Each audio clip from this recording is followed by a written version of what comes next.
नमस्कार, मैं हूं अरुण तोमर। आप देख रहे हैं एशियन न्यूज। हमारे खास कार्यक्रम कैबिनेट एनालिसिस में आपका स्वागत है। इस कार्यक्रम में हम आपको उन महत्वपूर्ण फैसलों की जानकारी देंगे जो देश के अलग अलग राज्यों की कैबिनेट बैठकों में लिए गए हैं। आज हम बात करेंगे मध्य प्रदेश और छत्तीसगढ़ की कैबिनेट बैठक की। इन बैठकों में किन योजनाओं को मंजूरी मिली, किन मुद्दों पर चर्चा हुई और इन फैसलों से आम जनता को कैसे लाभ होगा। सबसे पहले बात करेंगे मध्य प्रदेश की।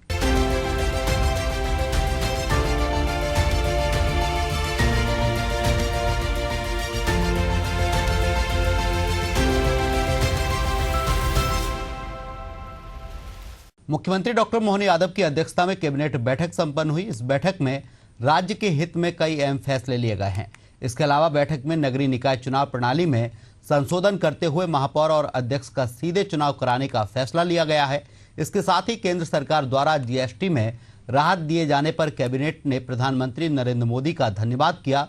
कैबिनेट के फैसलों की नगरीय प्रशासन मंत्री कैलाश विजयवर्गीय ने जानकारी देते हुए कहा कि अब महापौर और नगरपालिका अध्यक्ष का सीधा चुनाव होगा। अब वर्ष 2027 में नगर निगम के महापौर की तरह ही नगरपालिका और नगर परिषद के अध्यक्षों का सीधे जनता चुनाव करेगी। कैबिनेट में और कौन कौन से प्रस्ताव पास हुए हैं, इस पर देखिए हमारी खास रिपोर्ट। मोहन कैबिनेट में पास हुए प्रस्ताव। नगरीय निकायों में अध्यक्षों के चुनाव में बदलाव। वाहनों की स्क्रैप नीति को मिली मंजूरी। 2 अक्टूबर तक मनाया जाएगा सेवा पखवाड़ा।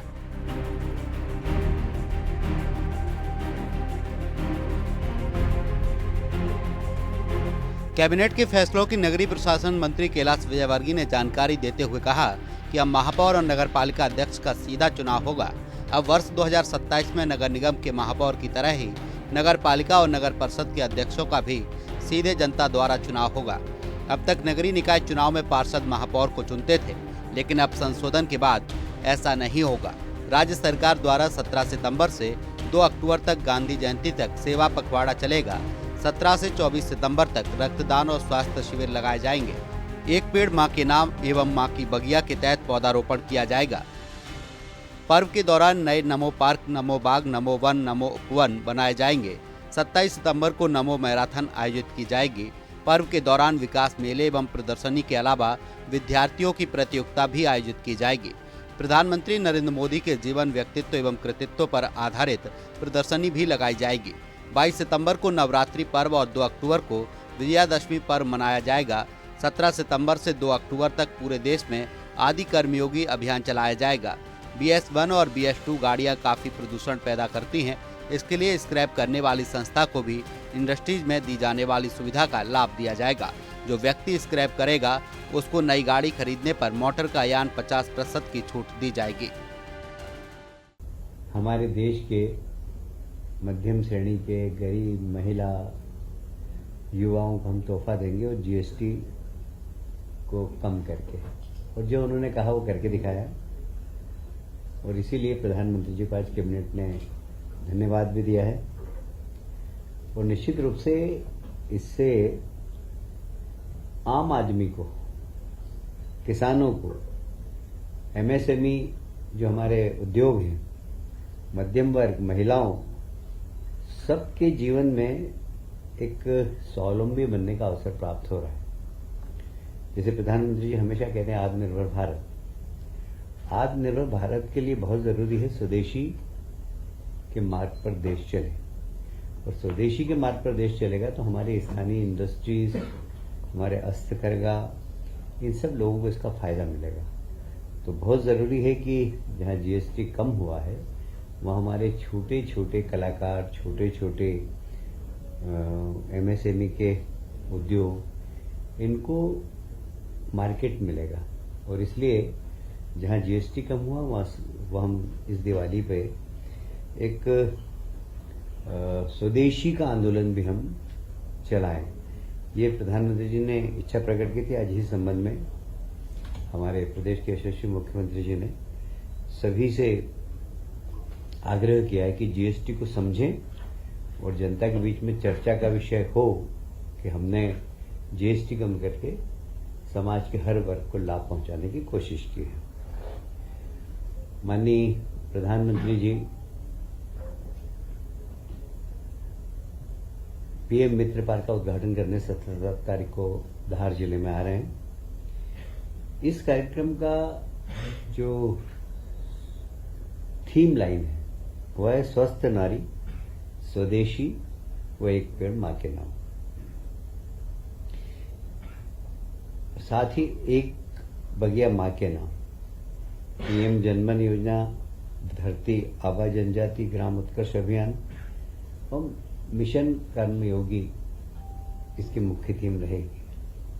आप सभी जानते हैं इस सब कार्यक्रम से जहां पर्यावरण को लाभ होगा, जहां महिला सशक्तिकरण की एक दिशा में काम है, जहां गरीब और हमारे ST वर्ग के लोगों को लाभ दिलाने की अधिकतम कोशिश की जा रही है, ये थीम उसके लिए ली गई। तो ये कार्यक्रम भी प्रधानमंत्री जी ने एक उद्देश्य के साथ रखा है कि हम PM मित्र पार्क का उद्घाटन करेंगे, एक रोजगार के बहुत अच्छे अवसर मिलेंगे, और उसके साथ ही स्वदेशी और एक पेड़ मां के नाम, एक बगिया मां के नाम, इसका भी इस कार्यक्रम के माध्यम से जनता के बीच में संदेश देने का काम हमारे देश के यशस्वी प्रधानमंत्री करने वाले हैं।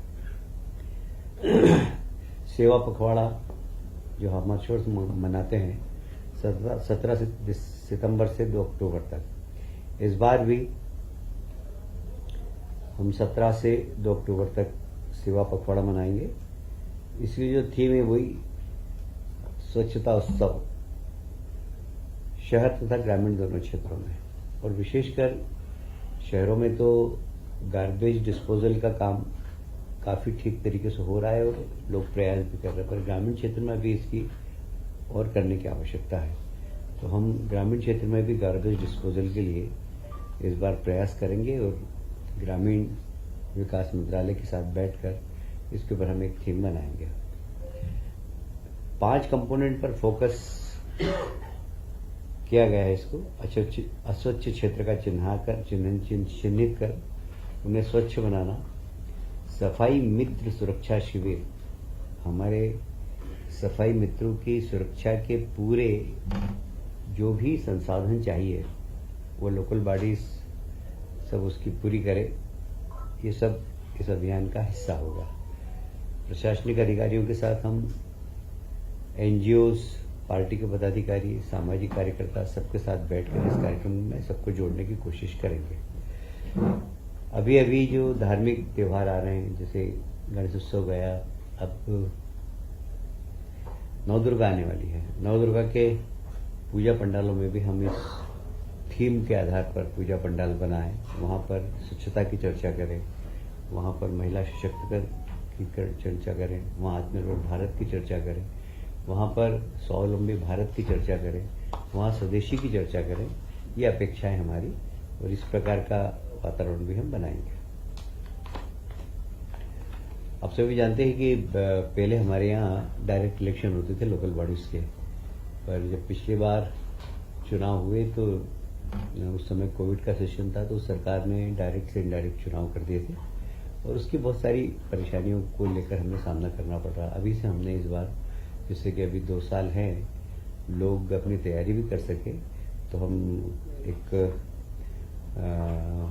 बिल ला रहे हैं, यहाँ पर अध्यादेश ला रहे हैं अभी, कि अगला चुनाव जब भी होगा, जब डायरेक्ट इलेक्शन होंगे, और डायरेक्ट इलेक्शन होंगे तो उसमें अध्यक्ष को यदि अविश्वास लाना हो तो वो सारी प्रक्रिया जो डायरेक्ट इलेक्शन की थी वो पूरी की पूरी लागू हो गई, जिसमें 3/4 पार्षदों को लिख कर देना, फिर खाली कुर्सी, भरी कुर्सी का चुनाव, और फिर जनता के द्वारा उसको हटाने की प्रक्रिया, ये सब प्रक्रिया होगी। इसलिए अभी से यह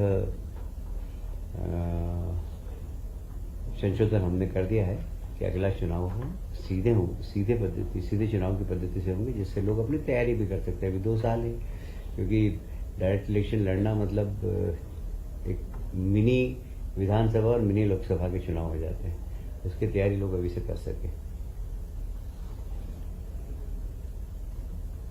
एक और महत्वपूर्ण आज चर्चा हुई है। आप सभी जानते हैं BS1 BS2 2000 में लागू हुआ था।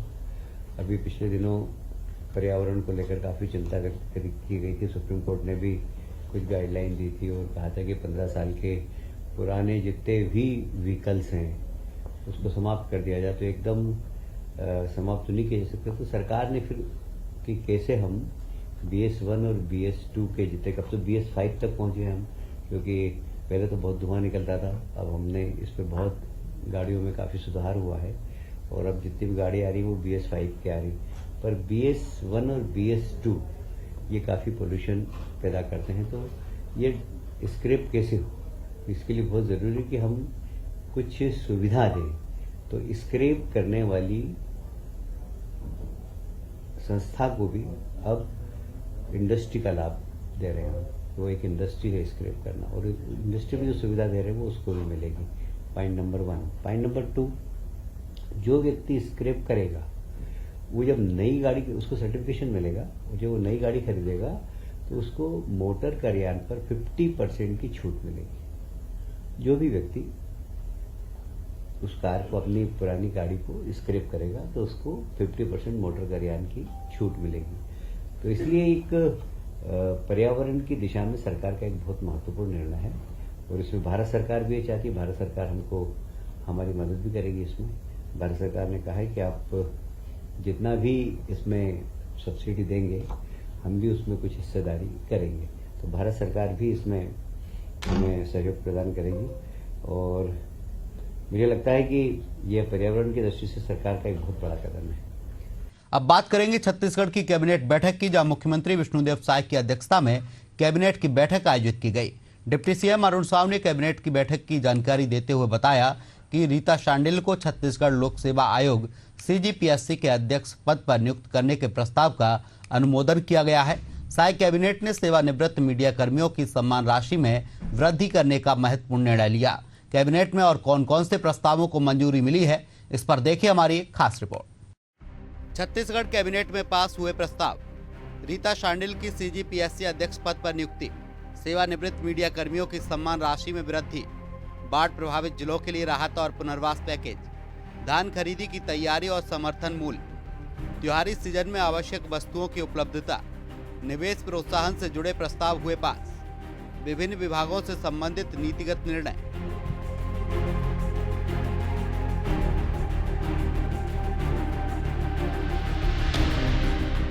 मुख्यमंत्री विष्णुदेव साय की अध्यक्षता में महानदी भवन में कैबिनेट की बैठक आयोजित की गई, जिसमें सुकमा जिले में नक्सल विरोधी अभियान के दौरान 9 जून 2025 को बम विस्फोट की घटना में शहीद अतिरिक्त पुलिस अधीक्षक आकाश राव गिरपुंजे की शहादत और अदम्य वीरता को सम्मानित करते हुए उनकी पत्नी स्नेहा गिरपुंजे को विशेष प्रकरण मानते हुए राज्य पुलिस सेवा में उप पुलिस अधीक्षक के पद पर अनुकंपा नियुक्ति देने का महत्वपूर्ण निर्णय लिया गया है। इसके साथ ही पारंपरिक ऊर्जा स्रोत की निर्भरता को कम करने और गैर पारंपरिक स्रोत आधारित ऊर्जा उत्पादन को प्रोत्साहित करने के लिए राज्य की सौर ऊर्जा नीति में आवश्यक संशोधन के प्रस्ताव का अनुमोदन किया गया है। नई व्यवस्था के अनुसार यह संशोधित नीति अब 2030 तक लागू रहेगी, या फिर जब तक राज्य सरकार नई सौर ऊर्जा नीति जारी नहीं करती। सौर ऊर्जा परियोजनाओं को अब राज्य की औद्योगिक नीति के तहत प्राथमिकता उद्योग का दर्जा मिलेगा। इसके तहत निवेशकों को कई तरह की रियायतें और प्रोत्साहन मिलेंगे, जैसे ब्याज अनुदान, पूंजी लागत पर अनुदान, सूक्ष्म उद्योगों को GST प्रतिपूर्ति, लघु मध्यम और बड़े उद्योगों को बिजली शुल्क में छूट, स्टाम्प शुल्क में छूट, परियोजना रिपोर्ट तैयार करने पर अनुदान, भूमि उपयोग बदलने की फीस में छूट, भूमि बैंक से जमीन लेने पर शुल्क में रियायत मिलेगी। मंत्रिपरिषद की बैठक में महत्वपूर्ण निर्णय लेते हुए रीता शांडिल, जो वर्तमान में लोक सेवा आयोग की सदस्य एवं कार्यकारी अध्यक्ष के रूप में कार्यरत हैं, को लोक सेवा आयोग के अध्यक्ष पद पर नियुक्त करने के प्रस्ताव का अनुमोदन किया गया है। मंत्रिपरिषद की बैठक में छत्तीसगढ़ वरिष्ठ मीडिया कर्मी सम्मान निधि के तहत सेवानिवृत्त हो चुके मीडिया कर्मियों को दी जाने वाली सम्मान राशि 10,000 रुपये प्रति माह से बढ़ाकर 20,000 रुपये प्रति माह करने का महत्वपूर्ण निर्णय लिया गया है। इसकी घोषणा वर्ष 2025-26 के बजट में की गई थी। मीडिया के साथियों, आप सभी का हार्दिक अभिनंदन है, हार्दिक स्वागत है। आज मंत्रिपरिषद की बैठक मुख्यमंत्री आदरणीय विष्णुदेव साय जी की अध्यक्षता में संपन्न हुई है, और इस बैठक में अनेक महत्वपूर्ण निर्णय लिए गए हैं। आप सबको ध्यान में होगा कि सुकमा जिले में नक्सल विरोधी अभियान के दौरान 9 जून 2025 को बम विस्फोट की घटना में हमारे अतिरिक्त पुलिस अधीक्षक आकाश राव गिरिपुंजे जी की शहादत हुई थी। उनकी शहादत और अदम्य वीरता को सम्मानित करते हुए उनकी पत्नी श्रीमती स्नेहा गिरिपुंजे जी को विशेष प्रकरण मानते हुए राज्य पुलिस सेवा में उप पुलिस अधीक्षक के पद पर अनुकंपा नियुक्ति देने का महत्वपूर्ण निर्णय आज मंत्रिपरिषद की बैठक में लिया गया।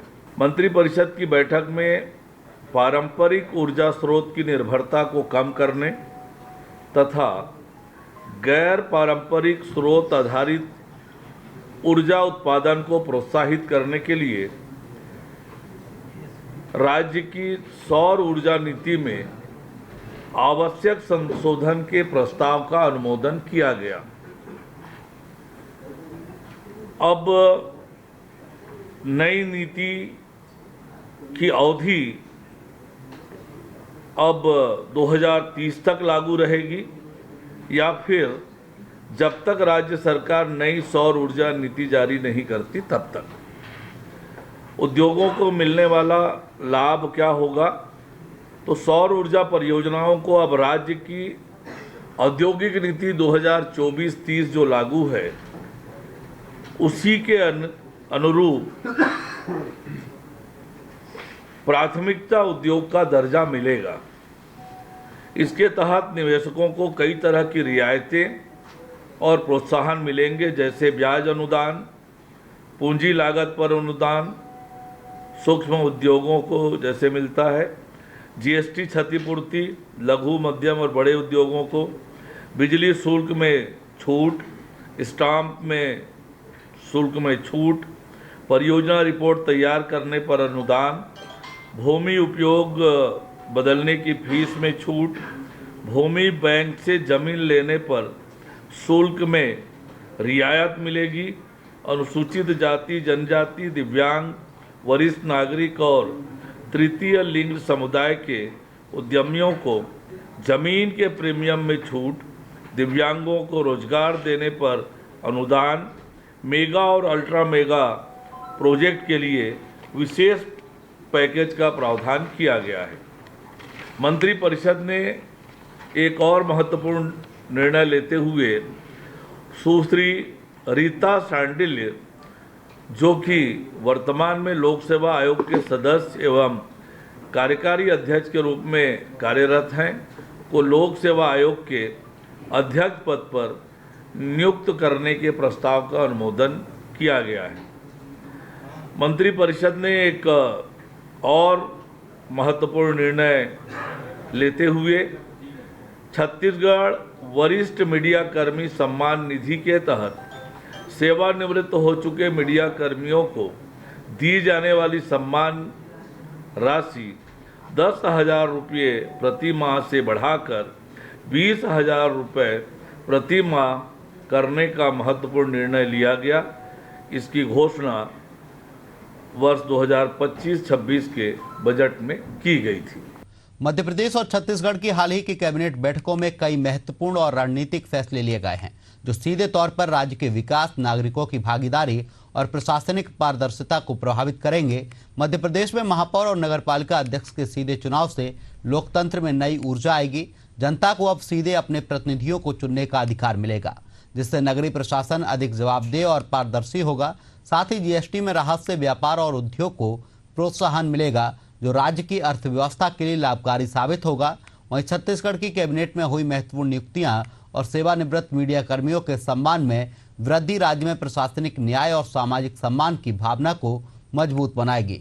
सीजीपीएससी अध्यक्ष की नियुक्ति से भर्ती प्रक्रियाओं में पारदर्शिता और निष्पक्षता सुनिश्चित होगी, जो भविष्य में राज्य के प्रशासनिक सुधारों के लिए एक मजबूत आधार तैयार करेगी। हालांकि इन फैसलों का असली असर जनता तक पहुंचने पर ही मापा जा सकता है। फिलहाल के लिए कैबिनेट एनालिसिस में इतना ही। आप देखते रहिए एशियन न्यूज। नमस्कार।